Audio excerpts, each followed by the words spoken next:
Yo, what's up? Magandang araw po sa inyo lahat. Welcome po sa panibagong video natin dito sa Makapili TV. Ngayon, pag-usapan lang po natin itong issue ng MTRCB at ng Showtime. Maalala ninyo, sinuspend ng MTRCB itong Showtime dahil nga sa issue nung tikiman nung icing ni Vice Ganda at saka nung jowa niya. Ngayon, after na masuspend ang Showtime, medyo, alam mo, imbis na magpakumbaba, humingi ng dispensa itong pamunuan ng Showtime, parang nanunuya pa, kumbaga, di ba? Hindi lang siguro directly do sa MTRCB, pero yung mga followers nila, yung mga panatiko nila, medyo bumibira sa MTRCB. Siyempre, di may iwasan, ang chairwoman ngayon ng MTRCB is anak ni Tito Soto. Si Dala Soto. So parang nagkakaroon ng ano, kasi parang kino-connect nila. So pero panoorin muna natin to ano yung pinagsasabi ko rito. So panoorin si Bantbay. Pasok. Ito. Iyan. Pumalag ang Movie and Television Review and Classification Board or Na? MTRCB Bakit? sa mga pambubuli at Nino? cyber attack laban sa kanilang chairperson Ay? na si Lala Soto. Naku po! Sa inilabas na pahayag ng ahensya kanina, may mga natatanggap silang komento at mensahe na may mga rape at death threats para sa kanilang chairperson. Naku, grabe naman. Edster, maraming salamat ha. Shoutout sa mga sa basher sa FB. Kusang loob po ito. Ayaw mo sila. Troll eh. Ganun talaga pag troll farm. O, parang ganito. Ito kay Chairperson Lala Soto. Alam mo, kailan ko kaya mamimit to si Madam Chairperson? Bakit naman gusto mo mambit Bantbay? Oo, alam ko galing ka sa MTRCB before, di ba? Magkasama nga sila ni Mocha. Si Mocha kasi na-appoint din dyan, isa sa mga board ng MTRCB. So, bakit kaya gusto mamit nito ni Bantbay itong si Chairperson Lala Soto? Parang gusto ko siya, parang na-intriga ako sa ano ni Madam Chairperson. Ba't ka naman hindi ka Bantbay? Ano bang meron? Hindi, alam mo kung bakit. Kasi ito si Madam, medyo malakas ang loob niya. Hindi katulad mga nakaraang, pasensya na, mga nakaraang MTRCB. Medyo yung mga nakaraang MTRCB, parang tuta lang ng mga artista eh. Ba't mo naman nasabi Bantbay na parang tuta lang ng mga artista itong pamunuan before ng mga MTRCB, ng mga dating mga namumuno dyan? Bakit mo nasabi naman ganun? Tuta ng mga producer. Oo, eto si Madam, mukhang merong paninindigan. Dapat talaga, ako, isa ito sa mga masasabi kong gusto kong na-appoint ni President Marcos. Bakit mo naman nagustuhan si Chairperson Lala Soto sa paninindigan tsaka sa pagkaka-appoint ni President Marcos? Bakit? Si Lala Soto kasi meron tong paninindigan pagdating mo sa moralidad. Alam mo, pasensya na ho pero ito'y totoo nangyayari sa Pilipinas. Medyo yung morality natin sa Pilipinas, gumagaya na ho tayo sa mga western countries. Nakita nyo naman ang morality nila. Bumagsak Sabagay, na ng diba? todo. Kaya nga, Pansin nyo ba? 'Di ba? Parang yung Pilipinas parang nagiging open masyado sa gumagaya nga sa mga western country na parang 'di ba? Doon nga nagsimula yung mga same-sex couple, mga ganyan, 'di ba? Na medyo ngayon nagiging mas common lang sa atin eh. 'Di ba? Kasi gumagaya nga doon dahil doon pinapayagan na talaga. Sa atin hindi pa. Hindi pa ganun ka open ang mga Pilipino. Hindi kagaya sa western, talagang medyo open na talaga sila sa ganyan. grabe na ho ang mga immoral na ginagawa doon. Tapos tayo naman, gaya ng gaya. Diba? Hindi, dapat maging katulad din tayo ng mga western countries. Tapos, kita nyo nangyayari sa kanila, bumabagsak sila. Buti na lang, meron tayong isang, eto natuwa ako talaga eh. Medyo may takot ho. May takot ho dito sa, alam ko may takot ho ito sa Diyos. Itong si Chairperson Lala Soto. Kaya ganun. Kasi family-oriented to, sila Lala Soto. Kasi anak nga to ni Tito Soto. So, family-oriented to, kung makikita mo, di ba? Yung imahe ni Tito Soto, talagang family-oriented sila. So, talagang yung morality nandun talaga sa kanila, sa pamilya nila. Na lang, ang kanyang paninindigan kahit siya po ay binabatikos. Alam nyo, yung nangyari sa Showtime, ang dami na po pala. Nung napakinggan ko po yung mga ilang mga interview, ang dami na po palang mga warning ng Showtime. Hindi lang pala first time yun. Ibig sabihin, talagang merong iilan sa kanilang host na, ewan ko ba, dinadala yung pagiging comedy bar sa telebisyon. So, ibig sabihin, matigas ang ulo. Di ba? So, miyembro ba ito ng, ng isang samahan ng mga ganto-ganto ganyan? Siya ba yung sinasabi kaya dito ni Banat Bay? Pero isa lang ang sigurado, matigas ang ulo. 'Di ba? Kasi ilang beses na palang sinaway ito eh. 'Di ba? Hindi naman pala first time 'yan ang nangyari. So maraming beses na. So kaya humantong to sa suspension. Itandaan natin, iba ho 'yun. Wala ho tayong problema kung magbastusan kayo sa comedy bar, 'di ba? Kasi pinagbabawal ang minor doon. Wala naman ng problema. Alam mo, ilagay mo lang sa lugar, 'di ba? Hindi ho dapat ganon tayo na hindi natin ilalagay sa lugar ang pagiging bastos. Hindi ko naman sinasabi, di rin ako nagmamalinis, bastos din naman ang Mocha Girls eh. Totoo naman. Ito maganda lang kay Banat Bay. Aminado na ganon yung kanyang grupo. Pero hindi naman to the extent na talagang binababoy nila yung mga nanonood sa kanila.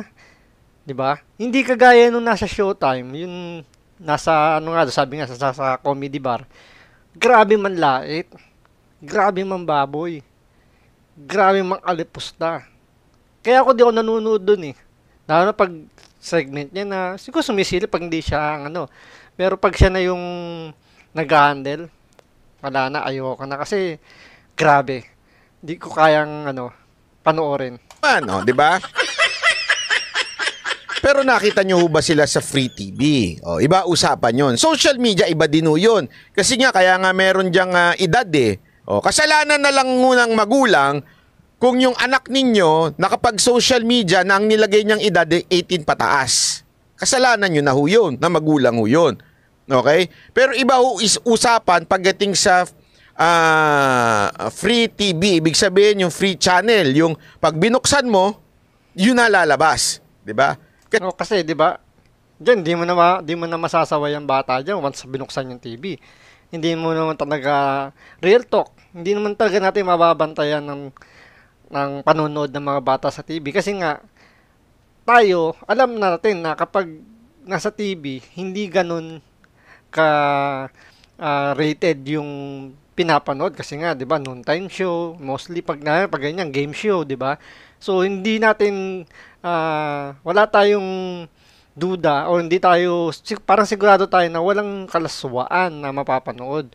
Pero nangyayari sa Showtime, hindi napapansin ng mga host doon or sinasadya nila. Yung mga parents hindi naman talaga nababantayan. So na-adapt ng mga bata yung ginagawa doon ng mga host, especially yung nasa mga comedy bar na doon nag-start, 'di ba? Kasi yun hindi mo na kontrolado. Kaya nga ang sinasabi natin dito, ilagay lang naman natin sa lugar yung pagiging bastos, 'di ba? Ilagay din po natin, hindi ho ako nagmamalinis. Ilagay lang natin sa lugar. Ang problema, pag hindi natin inilagay sa lugar, biglang tayo magagalit at sinisita. 'Di ba? I mean, ganito lang kasimple 'yon. Okay? Dito sa programang Showtime. Yung ginagawa ninyong hindi maganda, pumunta kayo ngayon sa elementarya, dun sa may mga Ito ang bibigyan na example si Banat Bay para mas maintindihan natin kung paano ba yung nagiging attitude nitong mga nasa It's Showtime, di ba? Panoorin niyo yung example ni Banat Bay. Yung mga may chikiting. Gawin niyo yung ginagawa niyo. Hindi, ito challenge ko lang. Di ba ibig sabihin nun, baka malamang hindi nyo gagawin yung ginagawa nyo. Tama, mali. Kasi mag-iingat kayo kasi may mga bata dyan. Punta kayo sa children's party, doon kayo magharutan nung boyfriend mo. Punta kayo sa Jollibee, gano'n.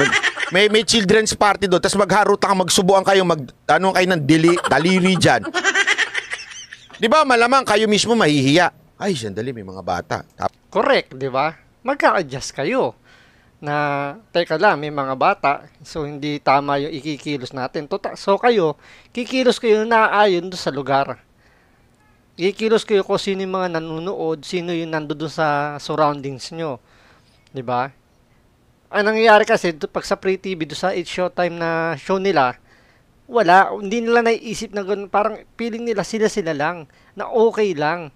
Feeling nila nasa comedy bar sila na free for all, na kahit ano sabihin namin dyan, ayos lang. Mamali. Kasi nga, merong inilalagay sa lugar, ika nga. Oh. Pero gawin nyo yan sa comedy bar, magsubuan pa kayo dyan, magpatungan pa kayo dyan, walang problema. Correct, di ba? Kasi doon, lahat, hindi na minor. So, pwede na silang gawin kung ano gusto nilang gawin. Walang sisita, walang any objection doon. Lahat pwede nilang gawin kung nasa comedy bar. Pero ibang usapan pag nasa Free TV. Walang minor de edad eh. Yun ang punto dito, ilagay naman natin sa lugar. Tapos, pag sinita kayo, magagalit kayo. Tama, mali. Tapos, ang argumento nila, bakit naghalikan yung si Tito Soto tsaka yung asawa niya? Ayun, isa pa yun yung sinisita nila. Bakit daw yung kay Tito Soto tsaka yung asawa niya kay Helen Gamboa is naghalikan on cam doon sa show nila sa EAT, Channel 5. Bakit daw yun hindi sinita? Tingnan mo yung logic, di ba? Yun, mag-asawa at pangalawa, may edad na. Show na lang yun ng kanilang pagmamahalan, pero anong maluswa doon, di ba? Di ba? Wala namang masama doon, pero yun ang ginagawa nilang argumento, bakit daw yun hindi sinaway? Ay, pambirang buhay rin. Masagwa ba yun? Matanda na yun, lolo't lola na yun. Buti nga, yun eh. Ang ganda nga ipakita yun sa mga bata eh. Una-una, mag-asawa sila. Okay? O, mag-asawa rin naman yung dalawa. Wala. Dito sa Pilipinas, hindi sila mag-asawa. Correct. Kasi feeling kasi nga nila, dahil kasal sila doon sa abroad, feeling nila mag-asawa na sila na pwede rito. Again, hindi naman tayo open pa yung Pilipinas sa ganun. Oo, yung iba naiintindihan na yan. Pero tandaan nyo, marami pang hindi open sa ganyan. So parang nangyayari, wala silang pakialam kung anong gusto nyong tingin sa akin. Basta kami, eto kami. Yun ang nasa utak ng mga nasa Showtime. Diba? Parang, yun nga, masyado entitled sila sa sarili nila. Walang same-sex marriage sa Pilipinas. Sana, buti naman. So hindi sila mag-asawa. Pangalawa, matanda na ho ito eh. Iba naman ho yung kanilang ginawa, nakatalikod pa man din. So wag nyo i-compare. Kasi yan yung mga pilosopo eh, kino-compare nila eh. Tapos nagagalit sila, binabatikos itong si MTRCB. Una-una, wala po akong hindi ko po kilala yan ha. Oh. Tapos ang akusasyon nila kasi gusto daw pabagsakin ng Showtime dahil katapat nung noontime show ng ama ni Lala Soto. Una-una, bagsak naman talaga kayo eh. Hindi nyo na kailangan pabagsakin. Ba't mo naman nasabi ba nabagsak sila? Ano bang definition mo ng bagsak sila? Paliwanag mo naman, medyo masakit yung pagkakasabi mong bagsak sila sa rating. Bakit to?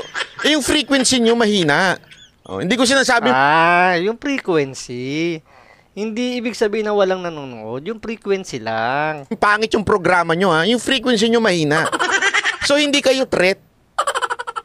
Hindi kayo threat para pagbawalan. Una-una, pinagbawalan na nga kayo ng ilang beses, hindi pa rin kayo sumunod.